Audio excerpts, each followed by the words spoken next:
Well, hello, CS 1030 class. This is it. This is the last video I'm going to make for you guys. As such, I thought it might be fun to bring back Mr. Box.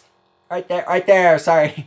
Make another fun video. I have had fun making these videos for you. I've learned a lot. I hope you've learned a lot too. They've taken a lot of work, some of them obviously more than others, and yet I've learned a lot about how to make them. So yeah, this is it. And this is going to be a rather short video just on the very last thing you need to know about software design, and that is making a good user interface. That is making something that the user can see and learn how to use. The reality is that most users are not computer programmers, and they are not even scientists, and they're not even designers and engineers, and they know very little about math, and they just want an app that's going to help them balance their checkbook, or they just want an app that's going to help them keep track of their company's finances. And so they've hired you and your team to do that for you. Remember, the most important customer is the most important person on your team is the person that's going to use your product,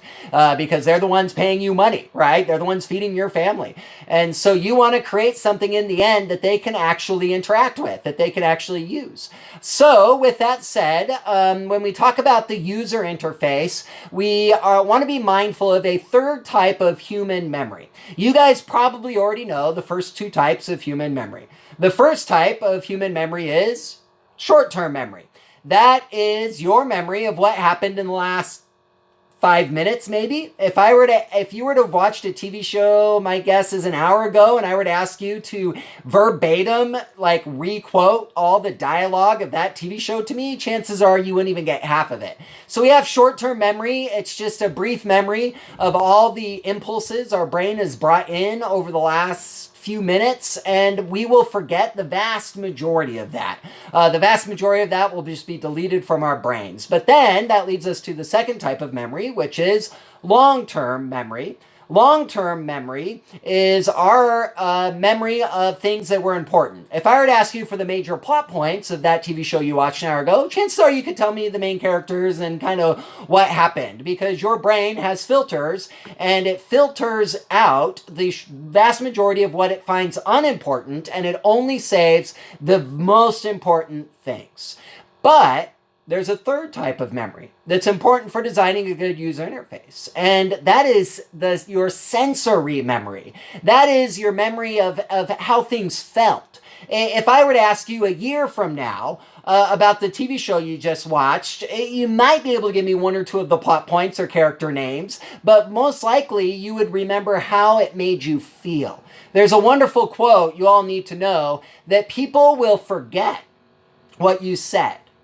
They will never forget how you made them feel.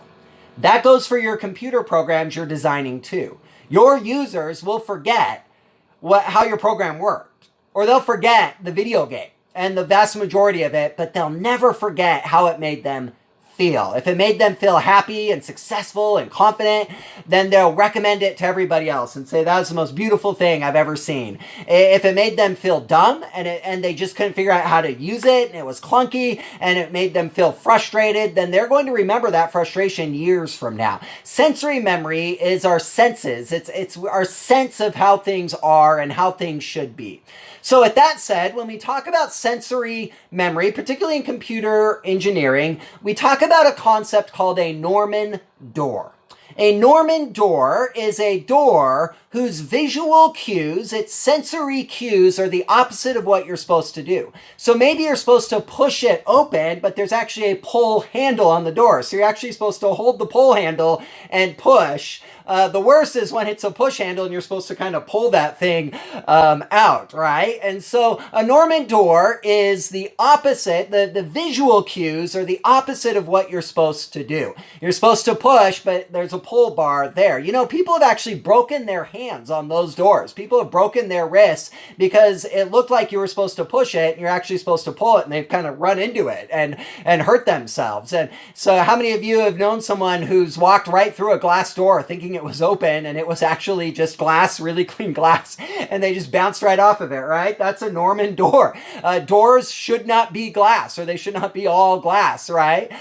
So once you understand what a Norman door is, you're going to start seeing them in everyday life everywhere. Norman doors are everywhere. The most popular example of a Norman door is actually the knobs that control the stove on an oven. Usually, in the vast majority of ovens, those knobs are straight. And you cannot tell just by looking at them which ones operate the top of the back sort of row of your burners and which ones operate the front row. You just can't tell. My wife and I have been using ovens for like 20 years, and about once or twice a month, I'll turn on the back burner thinking I'm turning on the front burner because those knobs are just horizontal. Now, some ovens are very clever and they slant the upper knobs up.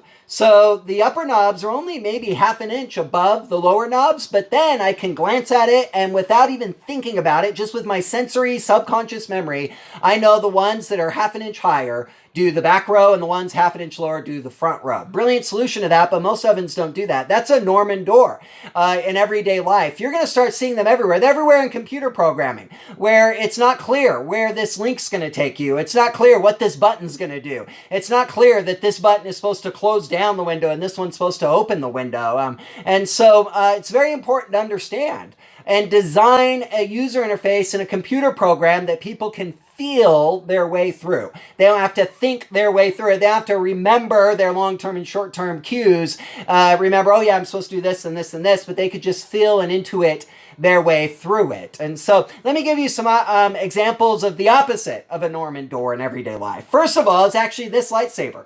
My son got this lightsaber just a few weeks ago for Easter. It's more of a Halloween prop than a toy, but it has 7 different lights. You guys see that? Every time you swing it, every time it hits something, it changes colors. Isn't that fun? Well, how do we turn this off? I don't know how to turn this off. So if we hit the button, it changes colors. If I hit it again, it changes colors. Oh, the sound just turned off. What do you think is going to happen the next time I hit this button? It turns off. That's a brilliant example of how to use sensory memory. Just my mind hears the sound go off and it assumes that the next time I push it, this is going to turn off. That is a good user interface, even though it's one button right there. One button, but they still designed it well in such a way that I didn't have to remember, oh, on the 9th press, this goes off, but they gave me a sort of an auditory clue to my ear saying, okay, it's about to turn off. That's a good example of a good design interface. Another great example of a user interface is traffic lights. Traffic lights, red means what? If you see red, what does it make you want to do? Stop, right? Or punch someone. But in traffic, it's stop. If you see yellow, it makes you want to slow down. Yellow is a universal symbol for caution. We don't have to remember in our long-term memory that yellow means caution. We just know. We just intuitively and instinctively know that yellow means slow down. And then green means go, right? We all just know that. Traffic lights are a great example. Moving into the computer world now, the iPod wheel is one of the best examples of sensory memory of not a Norman door there is. It was so intuitive. I remember when it came out in 2003, one of my friends had one right away. And I remember driving in a car, and they had it hooked up to their car stereo. And I remember playing with that little wheel and just loving it. And if you scroll your thumb fast, it scrolls by letter. And if you slow, it goes by song. And then there's a button in the middle. Wonderfully intuitive. You didn't have to remember how to work that little wheel. You just knew how. The minute you held it, you knew how to work that iPod wheel. Brilliant innovation. Moving into the software world, buttons are hugely important for your design interface. If something looks like a button, if it has a little shadow underneath it and it sticks out from your screen, then you know that you're supposed to push it. right? Push that button. So buttons incredibly important. The Windows operating system, another great example of a wonderful user interface. Those windows are wonderfully intuitive. My grandma could figure out how to use those in 1995 when Windows 1995 came out. Wonderful example. Another example is just any video game you play. Every video game you play has an activate button and a cancel button. Every video game you play uses symbols and colors and sounds to let you know what you're supposed to do. And video games that don't do that well don't sell. And so all these are wonderful examples of how to build a great user interface. You want people to be able to feel their way through them. You don't want to do things in such a way that they have to remember, oh yeah, this does this. That just taxes people's brains already full of all kinds of junk today. You don't want to be full of more. So in closing then, one of the things the book asks is what degrees will help with the user interface. If you guys go on to get a computer science degree, you might want to consider these as minors. Get a minor in psychology.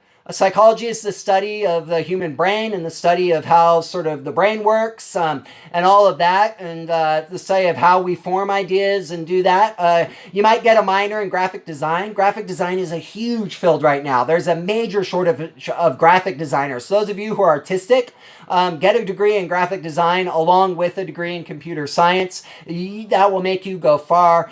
Degrees in culture are really good. Sociology, anthropology. Get a minor in those while you're getting a major in computer science, and those will help you design really good interfaces. The difference between a good program and a great program, a program that sells lots of money, is a good user interface. Look at Gmail.